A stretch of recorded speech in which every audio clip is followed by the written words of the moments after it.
Good morning students.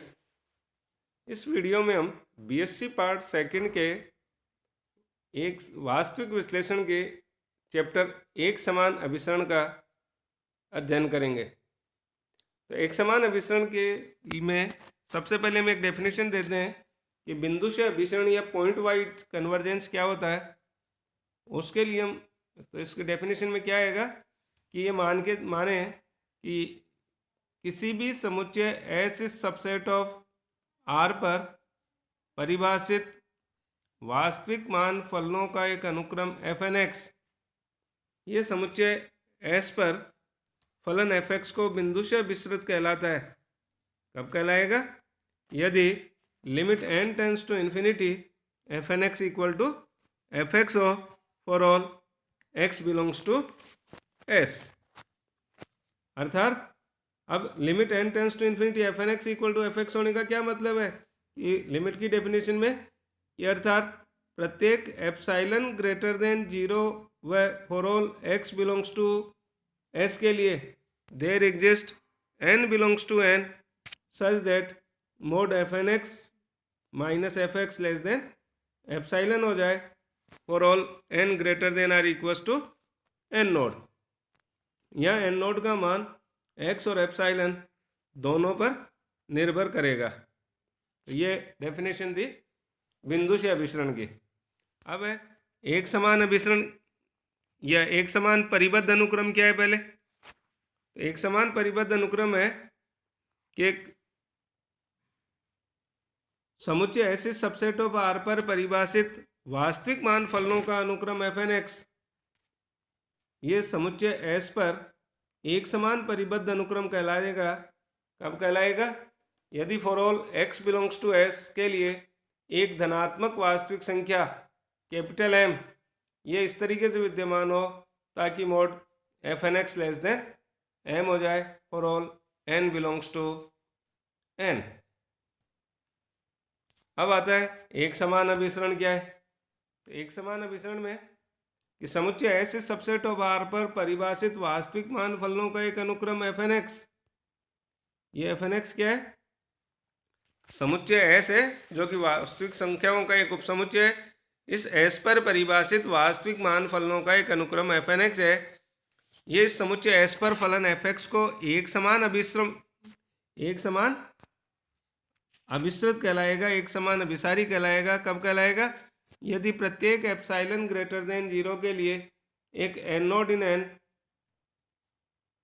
ये इस तरीके से विद्यमान हो कि mod f n x minus f x क्या हो जाए?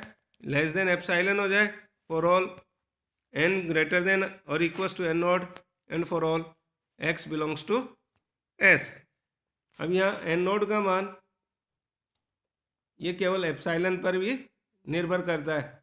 अर्थात एक समान अभिसरण में प्रत्येक x बिलोंग्स टू s के लिए एक एन नोड इन एन ये होगा, जबकि बिंदु से अभिसरण में x के एक ही मान के लिए एक एन नोड होगा। अब आता है फलनों की श्रेणी क्या है? फलनों की श्रेणी है कि समुच्चय वही ऐसे सबसेट ऑफ आर पर परिभाषित फलनों की एक श्रेणी sigma u n x n equals to 1 to infinity और एफ एन एक्स ये है इस श्रेणी के पदों के आंशिक योगों का एक अनुक्रम। तब f n x equals to क्या हो जाएगा? F n x equals to होगा summation r equals to 1 to n u r x, और यू आर एक्स अगर एक से लेके एन पदों का योगफल करें तो ये u n x plus u two x plus u three x and so on plus u n x. तब ये श्रेणी क्या हो गई? श्रेणी सिग्मा यू एन एक्स ये एस पर फलन एफ को एक समान अभिसारी कहलाएगी। कब कहलाएगी? यदि और केवल यदि ये फलनों का अनुक्रम एफ एन एक्स ये समुच्चय एस पर फलन एफ को एक समान अभिसारी हो।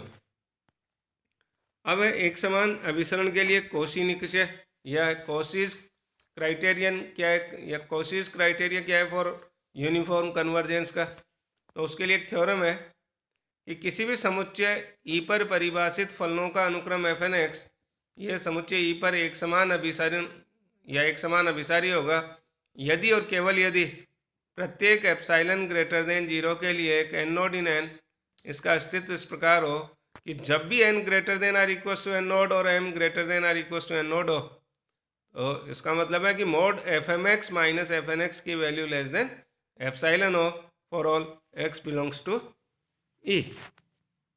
ये इसको हम यूँ भी कह सकते हैं कि n greater than or equals to n naught और पी बिलोंग्स टू एन के लिए mod f n plus p x minus f n x ये लेस देन एप्साइलन हो for all x belongs to e.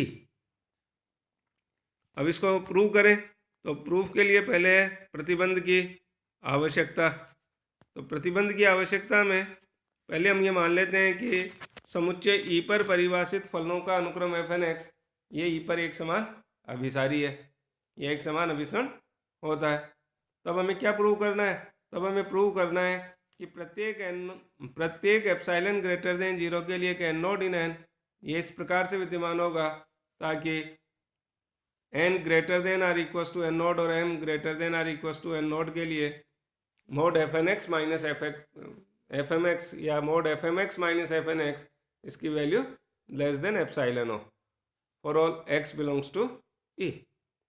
तो इसके लिए अब चूंकि एफ एन एक्स ई पर एक समान अभिसरित होता है, तो एक समान अभिसरण होने की अब डेफिनेशन क्या हो गई? इम्प्लाइज प्रत्येक एप्साइलन ग्रेटर देन जीरो के लिए एक एन नोड इन एन ये इस प्रकार से विद्यमान होगा ताकि mod f n x minus f x क्या हो जाए? लेस देन एप्साइलन हो for all n greater than or equals to n naught व for all x belongs to e. अब यदि एम की वैल्यू हम greater than or equals to n naught ले लें, तब ये जो वैल्यू है कि n greater than or equals to n naught के लिए mod f n x minus f x की value less than epsilon by 2 है। तो जब एम की वैल्यू भी greater than or equals to n naught ले रहे हैं तो ये भी आएगा कि mod f m x minus f x की वैल्यू भी लेस देन एप्सिलॉन बाई 2 होगी for all m greater than or equals to n node and for all x belongs to e के लिए। अब हम वैल्यू निकालते हैं। Mod f m x minus f n x को क्या लिखा जा सकता है?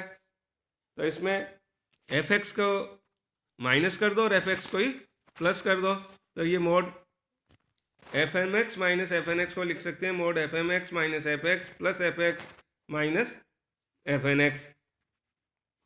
अब इसके ये दो पार्ट कर लिए और इनसे फिर ये मोड Z1 माइनस Z2 की वैल्यू क्या होती है कि जैसे mod less than or equals to mod Z1 plus mod Z2, तो उससे ये वैल्यू आ गई अपने पास, it is less than or equals to mod f m x minus f x plus mod f n x minus f x.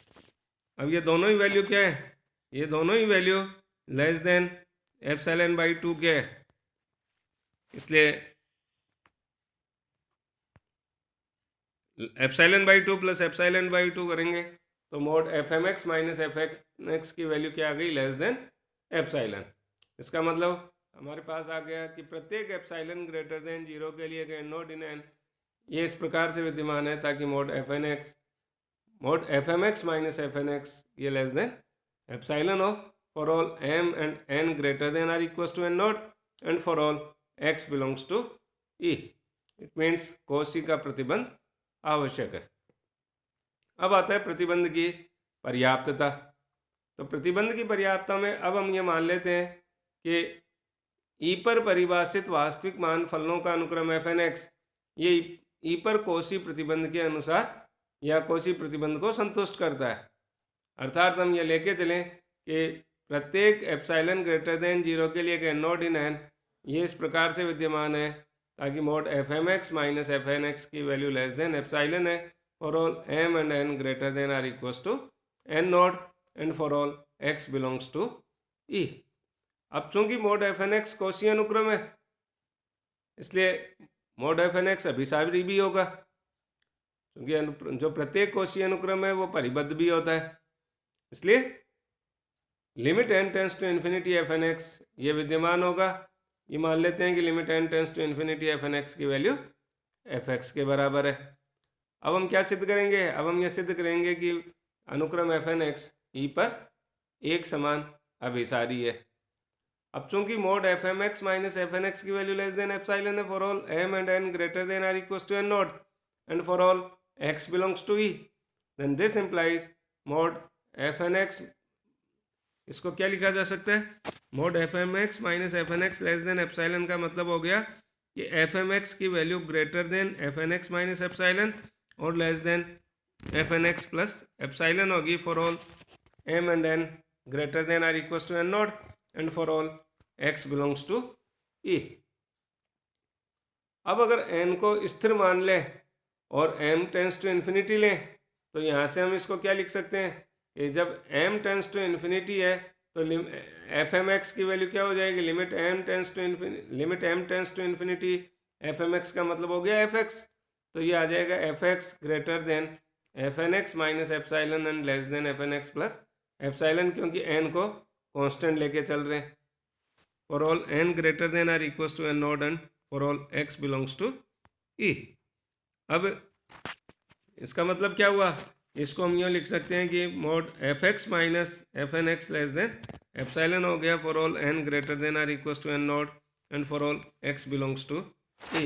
It means, या इसको हम यूँ भी लिख सकते हैं कि mod f m x minus f x less than epsilon होगा for all n greater than or equal to n naught and for all x belongs to ई। और जब ये कंडीशन आ जाती है तो इसका मतलब है कि अनुक्रम एफ एन एक्स ये ई पर फलन एफ एक्स को एक समान अभिसारी होता है। अब इसी में एक दूसरी थ्योरम हो रहा है कि किसी भी समुच्चय ई पर परिभाषित फलनों की श्रेणी सिग्मा यू एन एक्स ये एक समान अभिसरण करती है, यह एक समान अभिसारी होगी यदि और केवल यदि दिए हुए एप्सिलॉन ग्रेटर देन 0 के लिए एन नोड इन एन ये इस प्रकार से विद्यमान हो कि n greater than or equal to n naught के लिए क्या होना चाहिए कि mod u n plus 1x plus u n plus 2x plus and so on plus u n plus p x less than epsilon हो for all x belongs to e and p belongs to n। अब हम ये मान के चलें कि F n x जो है वो जो ये एक समान फलनों की श्रेणी सिग्मा यू एन एक्स है इसके प्रथम n पदों का योगफल है। तो ये क्या हो गया कि एफ एन एक्स को ले लिया u n x plus u two x plus u three x plus and so on plus u n x. अब चूंकि u n x sigma u n x जो है वो ई पर एक समान अभिसारी है और ये कब होती है कि चूंकि सिग्मा यू एन एक्स ई पर एक समान अभिसारी होती है यदि और केवल यदि फलनों का अनुक्रम एफ एन एक्स ई पर एक समान अभिसारी हो। अब पुनः चूंकि हम जानते हैं कि ई पर परिभाषित फलनों का अनुक्रम एफ एन एक्स ई पर एक समान अभिसारी होगा यदि और केवल यदि प्रत्येक एप्सिलॉन ग्रेटर देन 0 के लिए एक एन नोड इन एन ये इस प्रकार से विद्यमान हो ताकि mod f n plus p x minus f n x less than epsilon हो for all n greater than or equal to n naught p belongs to n and for all x belongs to e. तो ये फलनों की श्रेणी की परिभाषा से equation number first आ गई अपने पास और ये कॉची का जो क्राइटेरिया है फलनों के इसके लिए वास्तविक इसके एक समान अभिसरण के लिए उससे कंडीशन नंबर 2 हो गई। तब 1 और 2 से क्या लिखा जा सकता है कि 1 और 2 से हम कह सकते हैं कि ई पर परिभाषित फलनों की श्रेणी सिग्मा यू एन एक्स ये एक समान अभिसारी होगी यदि और केवल यदि प्रत्येक एप्सिलॉन ग्रेटर देन 0 के लिए एक एन नोड इन एन ये इस प्रकार से विद्यमान हो ताकि mod f n plus p x minus f n x less than epsilon हो जाए for all n greater than or equal to n naught p belongs to n and for all x belongs to e के लिए। अब चूंकि f n x equals to summation r equals to 1 to n u r x है इसलिए f n plus p x equals to क्या हो जाएगा summation r equals to 1 to n plus p u r x. इसलिए f n plus p x minus f n x अगर निकाल दें तो ये इस तरीके से मिलेगा अपने को कि summation r equals to 1 to n plus p u r x minus summation r equals to 1 to n u r x. अब r equals to 1 to n plus p u r x करेंगे तो u one x plus u two x plus u three x plus and so on plus u n x plus u n plus 1 x plus u n plus 2 x and so on plus u n plus p x तक आएगा। Minus में ये summation r equals to 1 to n u r x करें तो ये u1x plus u2x plus u3x plus un(x) तक आ जाएगा। तो अगर ये माइनस करके वैल्यू निकालें तो इसका मतलब है तो हमें अपने पास जो fn plus px minus fnx है, ये क्या बच जाएगा, un plus 1x plus un plus 2x plus and so on plus un plus px। अब चूंकि समेशन un x या ये श्रेणी सिग्मा un x ये एक समान अभिसारी होगी यदि और केवल यदि प्रत्येक एप्सिलॉन ग्रेटर देन 0 के लिए there exist n node in n such that mod un plus 1x plus un plus 2x plus and so on plus un plus px less than epsilon of for all n greater than or equals to n node and p belongs to n for all x belongs to e। क्योंकि ये value mod f n plus p x minus f n x की थी, तो इसको हम यहाँ use कर सकते हैं। Then thank you.